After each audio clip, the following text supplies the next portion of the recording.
Bacaan di Minggu Palmarum hari ini kami ambil dari Injil Lukas. Dari Injil Lukas 19 ayat 28 sampai dengan 40. Saya bacakan untuk kita semua, demikian bunyinya. Yesus dielu-elukan di Yerusalem. Setelah mengatakan semuanya itu, Yesus mendahului mereka dan meneruskan perjalanannya ke Yerusalem. Ketika telah mendekati Betfage dan Betania di bukit yang bernama Zaitun, Yesus menyuruh 2 orang muridnya dengan pesan, "Pergilah ke desa yang di depanmu itu. Pada waktu kamu memasukinya, kamu akan mendapati seekor keledai muda tertambat yang belum pernah ditunggangi orang. Lepaskanlah keledai itu dan bawalah kemari. Jika ada orang bertanya kepadamu mengapa kamu melepaskannya, jawablah begini, Tuhan memerlukannya." Lalu pergilah mereka yang disuruh itu, dan mereka mendapati segala sesuatu seperti yang telah dikatakan Yesus. Ketika mereka melepaskan keledai itu, berkatalah para miliknya, "Mengapa kamu melepaskan keledai itu?" Kata mereka, "Tuhan memerlukannya." Mereka membawa keledai itu kepada Yesus, lalu mengalasinya dengan pakaian mereka dan menolong Yesus naik ke atasnya. Sementara Yesus menunggangi keledai itu, mereka menghamparkan pakaiannya di jalan. Ketika ia mendekati Yerusalem, ketika ia mendekati Yerusalem, di tempat jalan menurun dari Bukit Zaitun, mulailah semua murid yang mengiringi dia bergembira dan memuji Allah dengan suara nyaring oleh karena segala sesuatu yang telah mereka lihat. Kata mereka, "Diberkatilah dia yang datang sebagai Raja dalam nama Tuhan. Damai sejahtera di surga dan kemuliaan di tempat yang maha tinggi." Beberapa orang Farisi di antara orang banyak itu berkata kepada Yesus, "Guru, tegurlah murid-muridmu itu." Jawabnya, "Aku berkata kepadamu, jika mereka diam, batu-batu ini akan berteriak." Amin.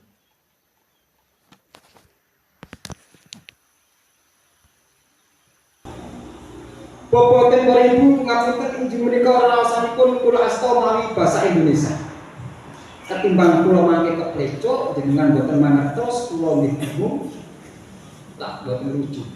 Kula menika kula asta mawi basa Indonesia. Saged nggih? Nah, kula tinggal bujengnya sama esuk kok keplecok kok tambahan. Ya. Iya. Baiklah saudara semua kasih Tuhan, bagaimana kabarnya pagi hari ini? Iya, luar biasa. Saya tadi sebetulnya dari arah ke sana menuju ke sini. Sebelum ke sini disalib sama mbak yang dekatnya Pak. Siapa ini? Pak Tarno. Lewali tapi kok wajahnya familiar sekali lari. Mbak dari mana tadi? Kelaran. Oh, saya kok baru kenal, baru tahu. Iya. Yang kemarin itu kembar ya. Oh, sekarang kembarannya enggak itu. Oh iya. Ya Mbak, terima kasih Bang berkati ya. Iya. Baiklah Bapak dan Ibu, saudaraku dikasih Tuhan kita Yesus Kristus, saya ucapkan selamat beribadah Minggu Palmarum. Minggu Palmarum yaitu minggu mengawali pekan suci atau minggu akhir dari minggu Prapaskah. Minggu Palmarum ini yaitu mengenang perjalanan Tuhan Yesus menuju atau masuk ke Yerusalem. Kenapa? Kok harus dikenang? Perjalanan Tuhan Yesus kenapa kok harus dikenang? Ya, agar kita semua sebagai pengikut Kristus ini bisa teringat kembali bahwa Tuhan Yesus dalam rangka mentaati perintah Bapaknya, dalam rangka mengangkat dosa manusia, menebus dosa dalam panjenengan semua. Kita terima. Begitu menderitanya Tuhan Yesus Bapak dan Ibu. Akan tetapi saat ini di Minggu Palmarum ini, Tuhan Yesus berani terus terang menunjukkan bahwa dirinya seorang Mesias. Di dalam kesederhanaannya Tuhan Yesus masuk ke Yerusalem sederhana sekali. Kamu Muridnya mengatakan inilah raja, inilah raja. Tapi bukan seorang raja kelihatannya. Tapi tidak pakai mahkota.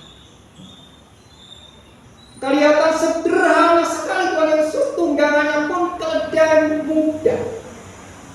Sederhana, menunjukkan kesederhanaannya. Dan prosesi itu yang disebut dengan Minggu Palma. Minggu Palma bisa berarti Palma yaitu suatu kemenangan. Palma bisa berarti suatu kedamaian. Palma juga bisa berarti kehidupan yang abadi. Di dalam diri Yesus ada kemenangan di sana. Di dalam diri Yesus ada kedamaian di sana. Di dalam diri Yesus ada suatu kehidupan yang abadi di sana. Karena kenyataannya memang Yesus sanggup mengalahkan maut.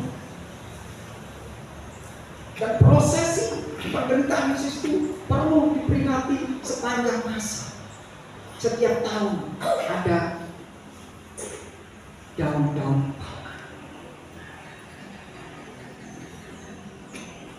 Sekarang ada makna apa?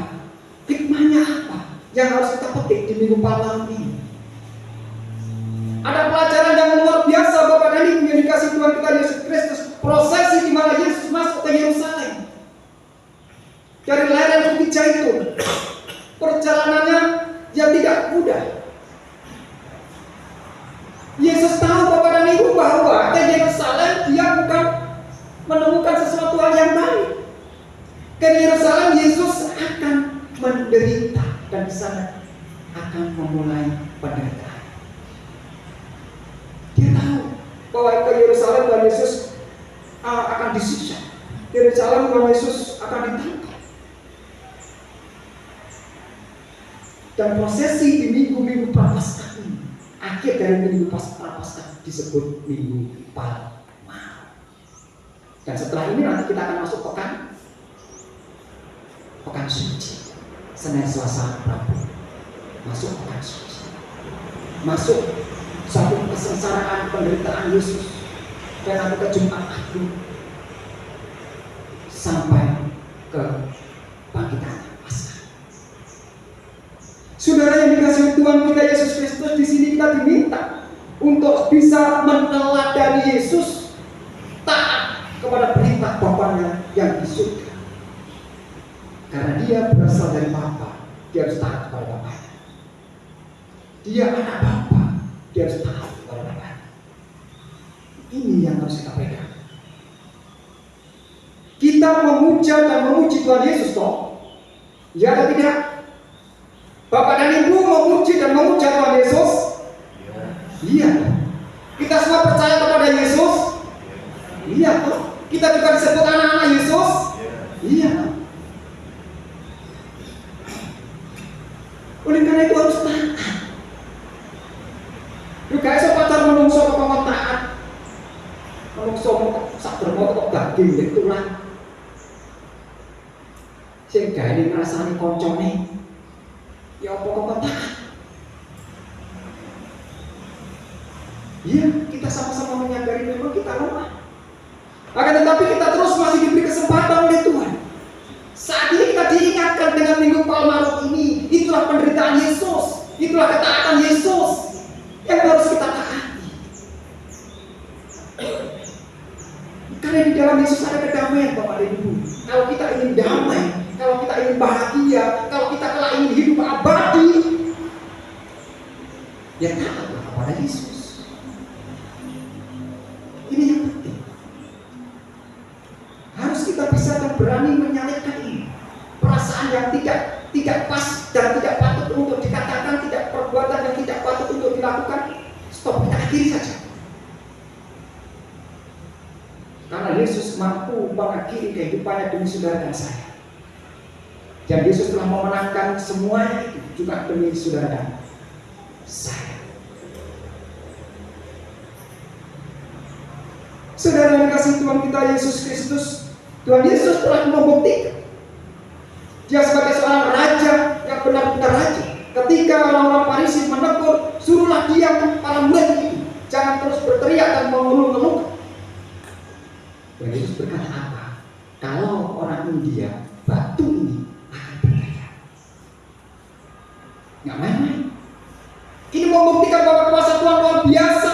Kalau mereka diam, batu pun akan berteriak.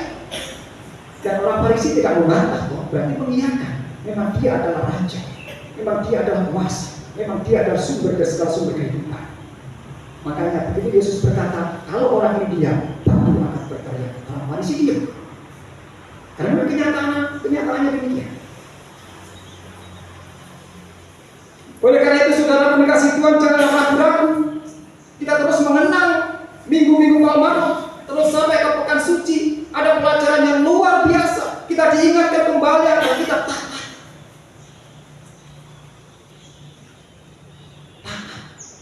Saling mengingatkan. Tanpa ketaatan, hidup kita tidak akan pernah menemukan kedamaian. Percaya atau tidak? Tanpa taat kepada Yesus, taat kepada Allah, hidup kita tak pernah menemukan kedamaian. Percaya atau tidak? Saya tanya Bapak dan Ibu, percaya? Iya. Apa sih yang membuat hidup damai di dunia ini? Tidak ada. Harta, damai sesaat, habis harta, kita akan sengsara. Akan tetapi di dalam diri Yesus tidak pernah habis. Kedamaian terus mengalir, berkat terus mengalir meskipun tidak berlebihan. Yang penting kan cukup. Ini makna dari semua kata-kata. Taat berarti menuruti segala perintah. Taat berarti senantiasa hormat kepada siapa yang memerintahkan. Dimanapun. Bapak dan Ibu, kalau kita lihat video tadi, sebetulnya yang mengeluh-ngeluhkan Yesus termasuk orang-orang Farisi yang ikut mengarak Tuhan Yesus. Mereka berteriak, Hosana, puji Tuhan. Diberkati Raja yang datang dari Allah Bapa, dari surga. Semua berteriak Bapak dan Ibu, bukan hanya murid Tuhan Yesus. Semua berteriak memujikan dan memuliakan Yesus. Akan tetapi apa yang terjadi tidak lama kemudian mereka semua berbalik. Bukan memuji Yesus, mereka berbalik, berteriak, salibkan dia dan salibkan dia, salibkan dia. Karakter manusia yang timbul. Pada awalnya dia puji Tuhan. Pada awalnya Hosana, Raja tinggi berkat. Pada awalnya berteriak puji Tuhan. Tetapi tidak lama kemudian, karena Tuhan Yesus tidak seperti yang mereka harapkan, dia kecewa dan akhirnya salibkan dia, salibkan dia, salibkan dia. Karena mereka memandang Yesus dan berharap agar Yesus bisa melepaskan mereka orang-orang Yahudi dari belenggu penjajahan, dari belenggu tekanan bangsa Romawi, dari belenggu tekanan pemerintah Romawi. Dengan harapan percaya memuji Yesus, suatu ketika dia dimerdekakan dan dibebaskan sesuai dengan keinginannya. Dan ketika keinginan itu tidak tercapai, mereka berbalik menjadi pengkhianat dan berteriak bareng-bareng, salibkan dia, salibkan dia, salibkan dia. Saudara yang dikasih Tuhan kita Yesus Kristus, saat ini kita bareng-bareng memuji Tuhan. Kita bareng-bareng berkata Hosana, kita bareng-bareng berkata Haleluya, kita bareng-bareng berkata Tuhan Yesus Raja kita. Bareng. Harapan kami lepas dari gereja, kita tetap memuji Tuhan. Harapan kita bersama lepas dan pulang dari gereja, kita semua terberkati. Harapan kita semua lepas dari gereja, kita semua mendapatkan suatu kehidupan damai dan sejahtera, apapun kondisinya, apapun pergumulan hidupnya. Enteng dan berat beban hidup ini tergantung di dalam bagaimana kita menata dan manajemen sebuah persoalan itu dengan baik. Jangan sampai hari ini kita berteriak puji Tuhan, jangan sampai hari ini kita berteriak haleluya. Tidak lama kemudian ketika kita terhimpit persoalan, berkata Tuhanku tidak adil.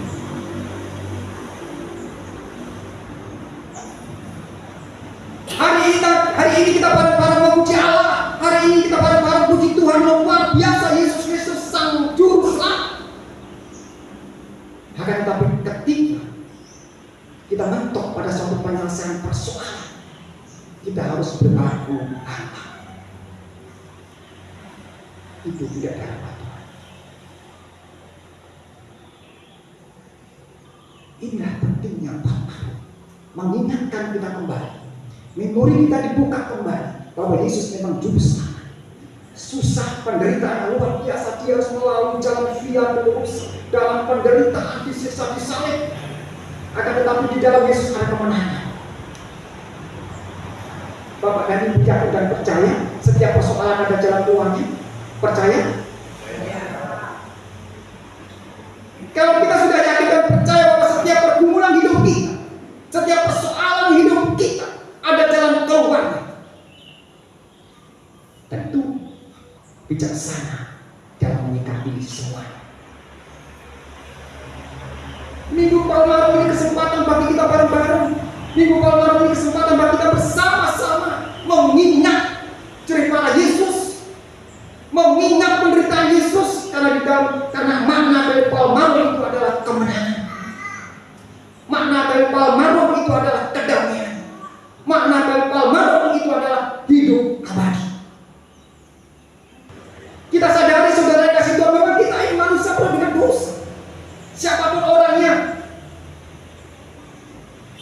Saya sendiri juga begitu, pergumulan penuh dengan dosa.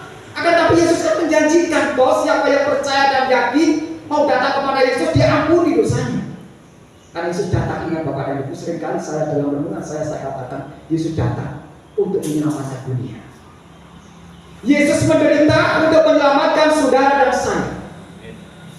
Yesus datang untuk menyelamatkan saudara dan saya, dan bukan menghakimi saudara dan saya. Ini perlu kita ingat. Yesus datang bukan untuk menghakimi Bapak dan Ibu, bukan, tapi untuk menolong, mengangkat setiap orang yang percaya, diangkat dosanya, penyakitnya diangkat, agar tidak membebani hidupnya. Hari ini saudara dan saya diangkat oleh Yesus, diingatkan kembali, taatlah kepada Dia seperti pelajaran yang telah dicontohkan oleh Yesus. Kiranya sedikit renungan ini benar-benar mampu mengingatkan, membuat hidup kita terus berinspirasi, agar iman dan pengharapan kita semakin tumbuh dan berkembang di dalam kehidupan kita hari lepas hari. Ada amin? Tuhan Yesus memberkati.